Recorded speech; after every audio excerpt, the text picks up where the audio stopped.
And then I said, yo, I'll run a train through you, darling.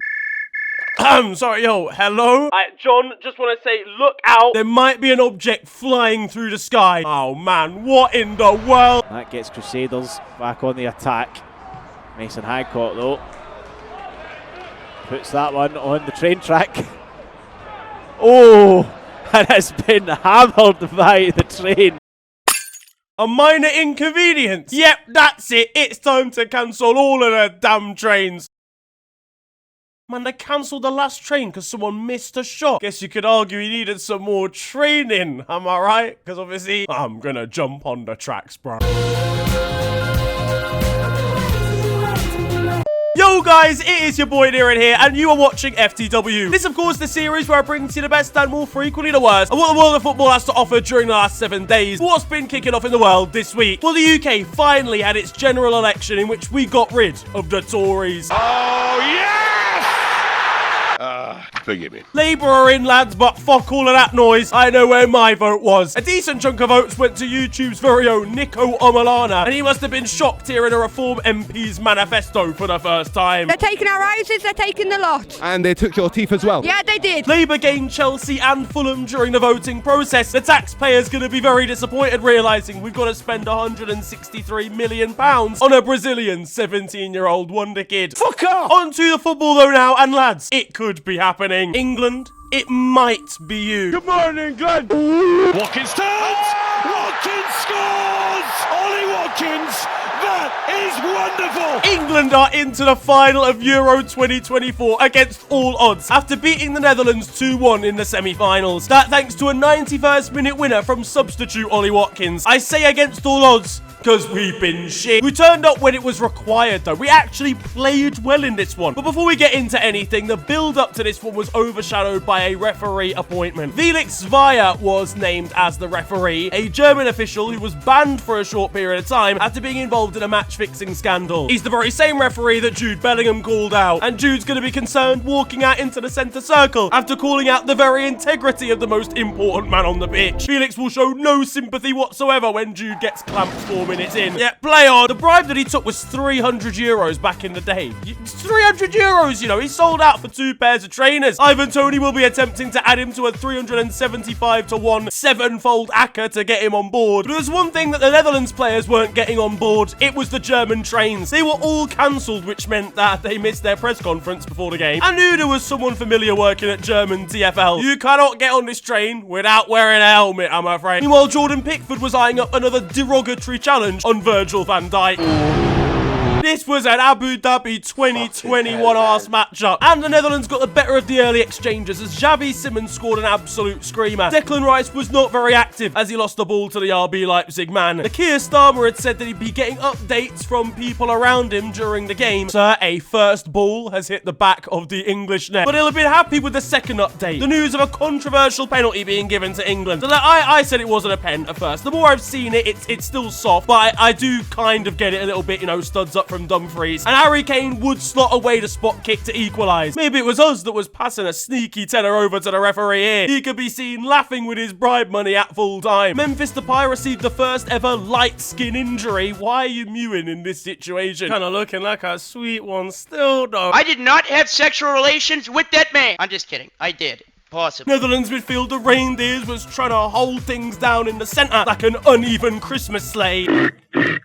With time ticking away and England knocking on the door, Gareth Southgate made some crucial substitutions as sub Cole Palmer set up fellow sub Ollie Watkins, who, with an outrageous finish, sent 60 million into raptures around the country. Gareth, I'm sorry for the things that I said. An Ollie Watkins statue is needed immediately, and I'm so glad he's got his chance. I maintained up to the Netherlands game. The best we've looked all tournament was the 15 minutes he was on the pitch in the first match. He's an absolutely clinical striker with sensational movement that actually stretches defenses. Harry Kane's been far too passive and been wanting to drop back. Watkins is the complete opposite of that, and I love him. His story is incredible, and he used to play for Western Supermare down in the non-league. They gave their appreciation for his journey. Xavi Simons could be seen extremely upset at full time after getting the goal scoring going. I'm not happy. I hate it here. here. And just look what happens when Gareth Southgate actually takes his life jacket off. Before all of that though, and England had made it into the Final Four via a penalties win against Switzerland. A mighty Switzerland side that knocked out the great Italy. They're truly an unbelievable set of teams. Once again, we made a hash of our opponents here, going behind for a second match in a row after the Slovakia round of 16 tie, only to be saved by Bukayo Saka and the penalty takers. We were not going home yet, ladies and gentlemen. Turn that bus around. Once again, there were worries about attacking input, obviously before the Netherlands game, and Harry Kane's highlights were not great for this one.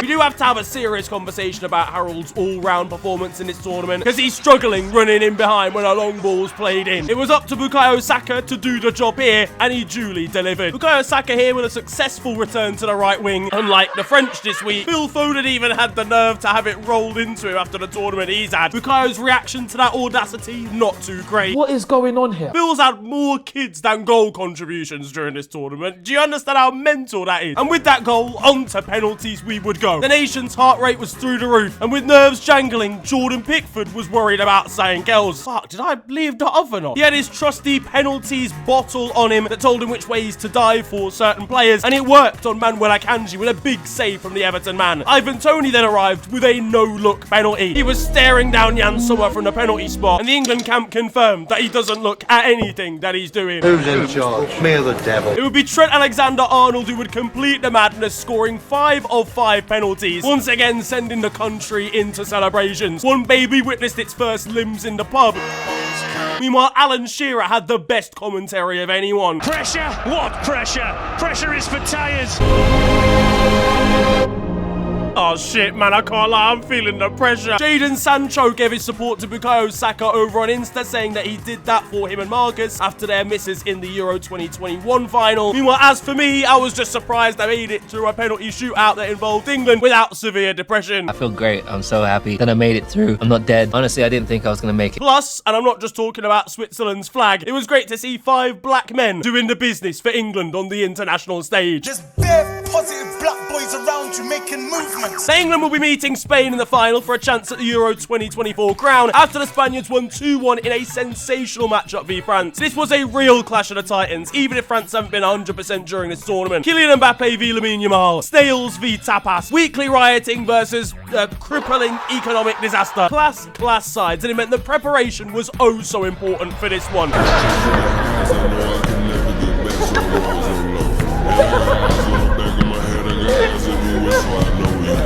Which is why Benjamin Pavard was just passing the ball around with his arse all day. N'Golo Kante indulged in a new trim before kickoff. Is this really necessary? He's making himself 0.1% more aerodynamic. That barber knows exactly what he's doing, charging him 250 quid for a 3-minute job. Did you see what I did there?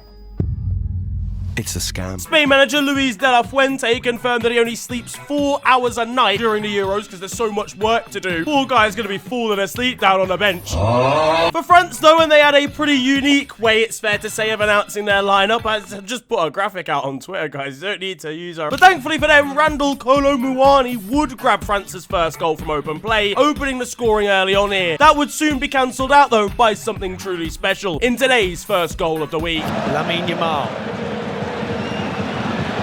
Nice curl! Oh, I say, what an unbelievable goal! The 16-year-old Lamine Yamal! An absolutely ridiculous goal from Lamine Yamal. A kid with braces banging a goal top bins in a Euros semi. When I was 16, I'd only just got my first semi. Now, FC Zurich's current boss is the man that held the record for the youngest goal scorer in a European tournament. He gave his live reaction as Lamine broke that record. I was gassed for him scoring, only to realise that he's about 10 years younger than me, and he's already achieved 10 times more than I will. Going into the game, and Adrien Rabiot had been quoted as saying that Lamine would have to do much more in this game if he wanted to be successful. Adrien, yeah, nah, look, listen, you fucked it. Trust me, you're not that guy. Jesus Navas was playing down the right-hand side for Spain as well. He's older than Lamine Yamal's dad. Jesus Navas packed him a lunchbox before kickoff. And there's also the revelation that there's a picture of Lamine as a child being blessed by Lionel Messi himself early on in his Barcelona career. The best footballer of all time here. and Lionel Messi. He ain't even done D of E yet, guys. This is the level of wonder kid we're talking about. And Spain's second goal would be a delight as well. Dani Olmo with some beautiful touches before firing the ball in off Jules Koundé. He scored as well versus Germany. Dani's been on fire all tournament. Meanwhile, on the other end of the spectrum, Kylian Mbappe's highlights weren't as impressive. According to news outlets in the country, the French political situation has been distracting Kylian. To be fair, I wouldn't want to be the first player to get deported mid-tournament either. He missed a big chance at the death, and with that, France were out. But at full-time with pitch invaders rife, a security guard accidentally slide tackled Alvaro Morata, leaving him injured. Spain reached the final four with a win versus Germany in a highly anticipated match. Both these sides have been playing lovely football all tournament. The scoring was opened, as I mentioned, by Dani Olmo before a late equaliser from Florian Wirtz. That sent the game to extra time where Mikel Merino won things for Spain in the 119th minute. Germany had plenty of chances here in this one as well, but ultimately the hosts are now out. Merino as well, lovely story. This recreated his dad's celebration, his dad having scored for Spain in the exact same stadium back in 1991. And that left one Spain fan going absolutely mental amongst opposition lines. Maybe German players were distracted by Florian Andrich's new trim. I knew I'd seen him from somewhere. Going into the match, and Joselu had been quoted as saying that basically he hoped Spain retire Toni Kroos and that he'd enjoyed playing with him. One of the coldest quotes, realistically, that I've seen, and they actually did it. His hometown paid homage to his career, though his wife wasn't paying homage to his trim, saying that even though he likes his hair, the missus absolutely does not.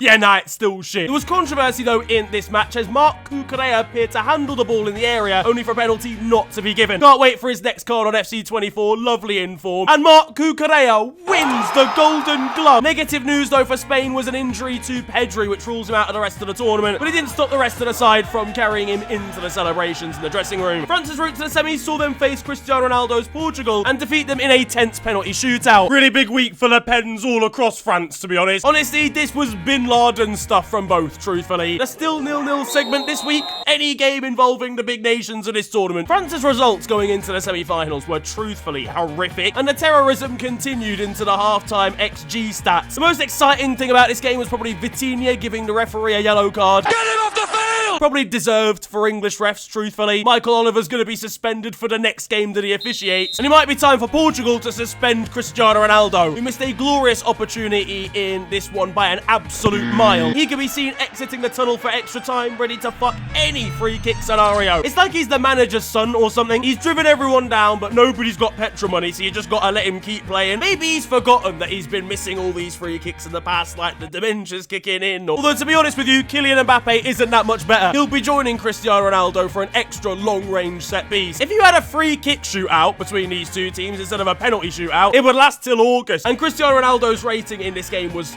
well, it was poor overall. I genuinely think Portugal sacrificed so much in starting him where they genuinely didn't need to, but they did at least perform impressively, down to 10 men. He scored no goals all tournament from a pretty hefty amount of XG. Into the penalty shootout though, and Ousmane Dembélé took a pen on his weak foot. Moi, je suis plus gaucher.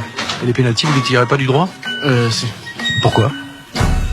Parce que je tire mieux du droit. What's wrong with you? And with the others being sensational penalties, unfortunately for João Felix, his miss would be vital. He was trying to apologise to Ronaldo down the tunnel, but Cristiano wasn't having it. What did you say to me? I'm so sorry, I didn't mean it. And Big Ron was consoling Pepe at full time. He didn't look as if he cared that much. Bro was crying more when he missed a penalty in the last game, but now he's calm when they've been eliminated. I mean, look, let's give him his props, okay? He's got to more Euros quarterfinals than Lionel Messi has, so that's my goal. Now, I spoke about France briefly there. There are details being released about Kylian Mbappe's presentation and the fact that it will include fireworks, performances, and even musicians. The only fireworks that Kylian Mbappe have provided all summer, in fairness. Florentino Perez will be left confused when he doesn't recognise the Frenchman and he walks in with his new mask. What are you doing here?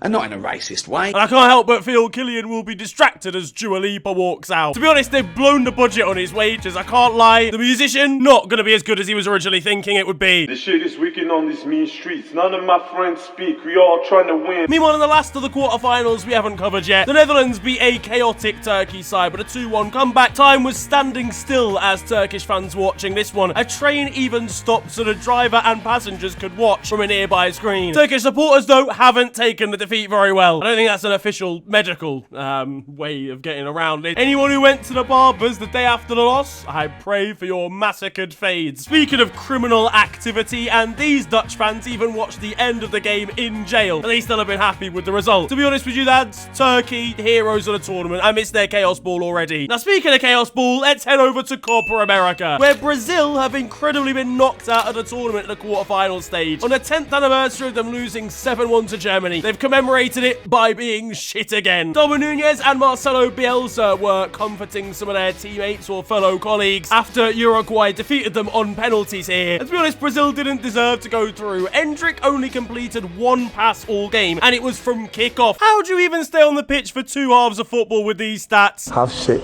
and half shit, guys. Wake the fuck up. Slap the pass in black and white though, and he's the next Pele. It's fine. I feel bad for him because he's a little bit of a scapegoat. He's just a young kid, but he has had a pretty poor tournament. We'll allow him a little bit, but he's gone from the next Pele to the next Ilano here. This, of course, went to penalties, but Copa America aren't actually doing extra time anymore. They just go straight to pens. They've got no energy. The game's so high octane, they ain't got time for another 30 minutes. Meanwhile, with Brazil now out of the tournament, Ronaldinho's taking drastic actions to make sure he never has to watch the national team again. Argentina facing no such problems, though. They are into the final of the tournament. First of all, they dispatched of Ecuador with a nervous penalty shootout. It saw Chelsea teammates Moises Caicedo and Enzo Fernandez get a little bit aggressive with each other. Things will get awkward when they next see each other at Stamford Bridge. Meanwhile, in the penalty shootout, and Lionel Messi missed a Panenka by hitting the crossbar. I hope the BBC have got a caption for him. Honestly, I saw people tweet about this saying that Lionel kind of gets it easy compared to Ronaldo. And I mean, he is having a pretty shocking tournament in terms of goal contribution, certainly before the semi-final anyway. He hadn't scored, he'd missed the Panenka penalty, which is about as embarrassing as it can get in a shootout. Rodrigo de Paul was ready to protect Leo immediately, and so was Ecuador's goalkeeper, to be fair, nice and wholesome, comforting him after missing. To be honest, he just wanted to say that he's touched Lionel Messi, realistically. Big love to Chile fans for slapping Alexis Sanchez scoring a Panenka against Argentina on the Times Square screens in front of Argentina fans. Yeah, it's a shithousery award, that's crazy. But Emi Martinez was his usual self in the penalty shootout here, once again making saves and once again dancing and mocking the opponent. He was born to shithouse but forced to lock in. Argentina then beat Canada in the semi-finals, who got lost and accidentally ended up in South America, clearly, to reach the final of the tournament. Drake put a crazy bet on Canada, like 300k for them to make it through to the final, and he's cursed his entire nation here. It's a good job nothing else bad has happened to him this year. He actually bet on the under-17 side as well, but was told he couldn't do that from inside their dressing room. Argentina mocked it even further though over on Twitter with this "Not Like Us" graphic to commemorate beating Canada. Yeah, it's a shithousery award again. This is outrageous stuff. Meanwhile, Julian Alvarez scored here again. His record in scoring in semi-finals and finals and winning tournaments is getting out of hand. The guy's speedrun football already. Meanwhile, Argentina manager Lionel Scaloni said that he wants a Euros team to appear in Copa America to really prove how good South America is. If only we had like a tournament that included all teams from around the world. Meanwhile, Colombia joined Argentina in the final. Along the way, they had an emphatic win against Panama. James Rodriguez has been in crazy form all tournament, and Everton fans will be depressed watching him go to prime 2014 again. That bad, lad. I'm lighting a ciggy up now, hoping to get kicked out.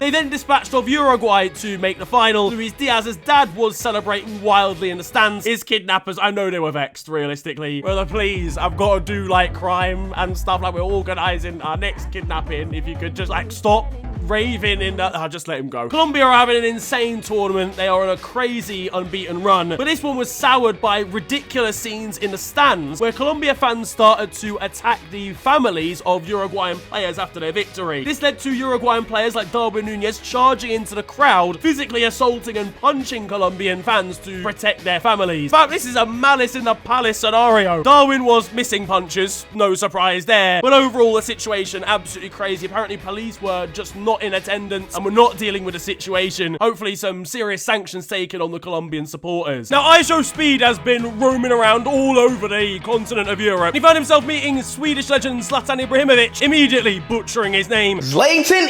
Ibrahimovic. Everybody, if it gets techie, it's okay though, because Zlatan would get his revenge when Speed attempted to actually triple round him. In Italy, and there's the news that Khéphren Thuram is joining Juventus. Khéphren is, of course, the son of former French legend Liliane Thuram, Thuram, who also used to play for Juventus. A cute little storyline, this one, though Lilian's going to be torn next season, having to be an Inter and Juventus fan for both of his sons. And when those two face off against each other in Serie A, there'll be that brotherly connection on either side. Fans have found the old Twitter account of Italian centre-back Riccardo Calafiori, and it turns out the 22-year-old was after Katy Perry. Bro is 10 years old, dropping Rizzology on prime Katy Perry. I might have to write some notes, you know. Lazio have hired a new manager, and the choice of pen they've given him to sign their contract is absolutely brilliant. I really hope that he's written this in like red ink or something. Meanwhile, Jose Enrique, former Newcastle and Liverpool left-back, is now a player agent. He wanted to send Lecce's manager two of his clients who were available to sign. The problem is, though, he accidentally messaged a fan account for their manager instead of the real one. Now, over at Barcelona, and there is a hilarious story coming out of the Nou Camp, where Hull winger Jadon Philogene had been linked to the Catalan Giants. His agent had even taken pictures in the car park of the stadium. However, it turns out that he just travelled there randomly, taken pictures pretending that he was like trying to get a deal done. In actuality, Barcelona officials don't know who the agent or player even is. Here we have live scenes of the agent getting escorted out of the premises by the one security guard Barcelona can actually afford to employ, and now he's left in a dark place. Well, not mentally, he's just got to go back to Hull. Do you reckon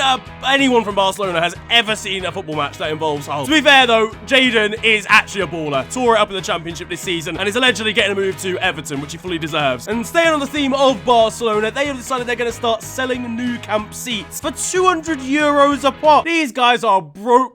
In Germany, and Bayern Munich have made a couple signings this week, João Palhinha and also Crystal Palace winger Michael Elise. And Bayern fans couldn't wait to have him unveiled, so much so that they were demanding he was unveiled in the comments of the post that was unveiling him. Bayern's admin was pretty confused, as you can imagine. Now that it's time for your goals of the week, we've got some more screamers for you. First of all, for Venezuela in the Copa America, they are now out of the tournament at hands of Canada, but Salomon Rondon managed to catch their goalkeeper well off his line and by surprise. Over in France, and I believe in just a pre-season friendly for Strasbourg, Patrick Outreau has pulled something insane out of the bag, jesting the ball up and then bicycle kicking it, looping it into the far corner. A ridiculous piece of control and acrobatics. And finally, we're heading to the unlikely zone of the Faroe Islands, where KI, the side that made headlines for being the first Faroese side to, win games and get points in European competition last season, well, they're scoring absolute screamers as well with his first time strike from the halfway line.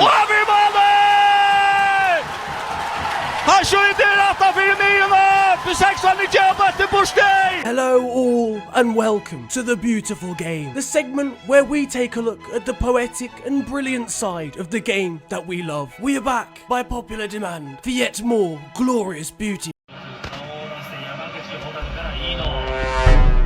And that concludes The Beautiful Game. Now, it may only be the second week of July, but unbelievably, the Champions League is underway. Yeah, the preliminary qualifying rounds for a lot of the smaller nations have now started. It's fair to say things may already be over for Virtus of San Marino, who lost 7-1 in the first leg. Yeah, just go back to pre-season, lads. It's fine. Don't worry about it. Roberto Firmino's taken up a new lifestyle, I guess, since leaving Liverpool. He is now a pastor at the church that is run by himself and his wife. I mean, he was pulling out miracles on Merseyside, so it's not really much of a surprise. And something miraculous in a different sense happened elsewhere in Brazil down in the lower leagues, where a scrap and altercation, a brawl has started down by the touchline, and the police have to get involved. What happens next is something I've never seen genuinely before on a football pitch, where a police officer shoots one of the players in the leg. Obviously, I can't show that part because, I'll get blammed off the website, like this man's thigh got blammed. But thankfully, he's, as okay as you can be. Was treated on the scene,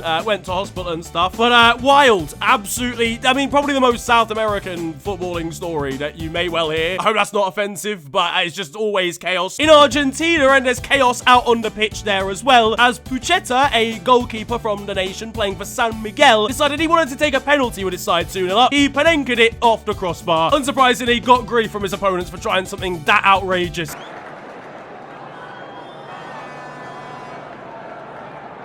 Fucking hell, he's got a bladder like a traction engine. In the back gardens of the UK now, and after Jude Bellingham scored a crazy bicycle kick against Slovakia in the Euros round of 16 stages, it's fair to say the youngsters have been inspired, and they have been inspired to score an even better bicycle kick. Check this out. That is an absolutely ridiculous effort. He's running in to tell his parents what he's done. Glad it was caught on camera. Up in Scotland, the University of Stirling have announced their next starting 11 for a pre-season friendly. Massive, massive day for the trialist family, I guess. Meanwhile, in South Korea, and Heung-min Son is back in his home nation. He decided to turn up to a local amateur game and play with some dons in the local area and show the defenders why they're not professional footballers. Closer to home at Manchester United, Ruud van Nistelrooy is back at the club as a coach under Erik ten Hag. He's going to be surprised though when he sees the same washing machines from 2004. I wouldn't be shocked if he saw Phil Neville in the dressing room, honestly. Peter Crouch was asked about a Danish banner that appeared on FTW recently. On his podcast, his reply was telling. It was the Denmark fan, sorry, with the flag, I eat arse. Oh, the ass one. You a fan? Oh, I'm partial. Joe. I just admit that you're a fan of the flag. Oh, sorry. Oh, wow. Apologies. Okay. Anyway, do you reckon he'll play 3 at the back? Oh, no.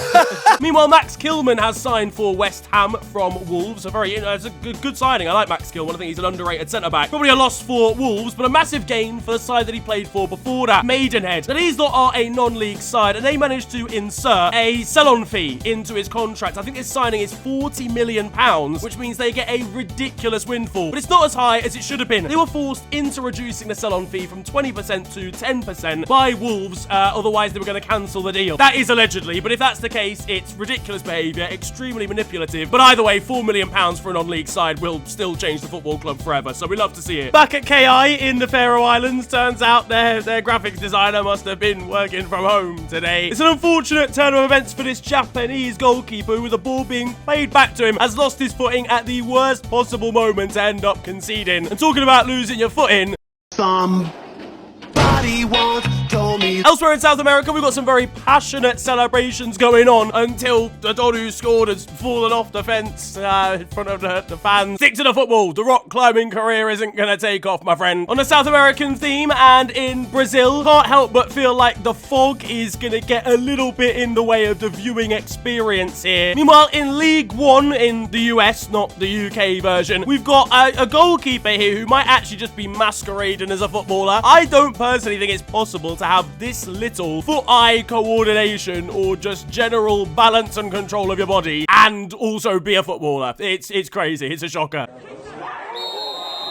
Now there is time for Still 0-0. You guys know the score by now. This is a segment of the show where I bring to you the best of Sunday League and amateur football. Technology has become a pretty big part of the world of football at the highest possible level. Whether it be goal line technology, VAR, or even semi-automated offsides, okay? Everything almost seems to be done via some level of technology. That sort of privilege doesn't really apply to Sunday League football, and it shows. Because how in God's green earth has none of the officials seen that this ball has gone out of play before ending up in a goal? I mean, it's about 3 yards off, lads. You could show that's out with a telescope, mate. On to the weird stuff, though, now. Over in Georgia, and there has been some record-breaking stuff. They've obviously enjoyed a really strong summer. Even just qualifying for Euro 2024 is a massive achievement for Georgia, and a lot of their players have put themselves firmly in the shop window as genuine talents in Europe. But they're even building talents for the future. Take about Saba Karabashvili, who has become the youngest player to ever take part in a UEFA club competition. He is just 15 years old and 10 months playing for Dinamo Tbilisi at left back. And as you can see from his tweet, he eclipses the previous record held by Youssef Makoko from Dortmund. Absolutely wild stuff, to be honest. How do you even get in the first team at that age? And finally, we're heading to Romania, ladies and gentlemen. You thought I'd forgotten about these lot. Last year, there was an incredible storyline that came out of Romania involving a second division side called Corvinul, okay? They won the Romanian version of the FA Cup whilst being in the second division. It's crazy stuff. And of course, with winning their domestic cup, it meant that they actually qualified for European competition whilst being a second division side. They had to apply for a license and all sorts of shit. To put it into perspective, their monthly budget for salaries, as Emmanuel here has pointed out, is 40,000 euros, which is the equivalent of what Cristiano Ronaldo earns in 2 hours. They made their debut in European competition qualifying, and they not only won, but they absolutely battered Hungarian side Pakshi in the first leg to win 4-0 away. They firmly put one foot into the next round, and it is an incredible achievement. That, though, is going to wrap up football this week, and I hope you have enjoyed it. If you have, then feel free to slap a like on the video, and of course, subscribe if you are new to the channel. You can also follow me on social media. It is @officialfng on Twitter and on Insta. It's been a pleasure ranting at you guys today. Have a wonderful day, enjoy yourselves, and goodbye.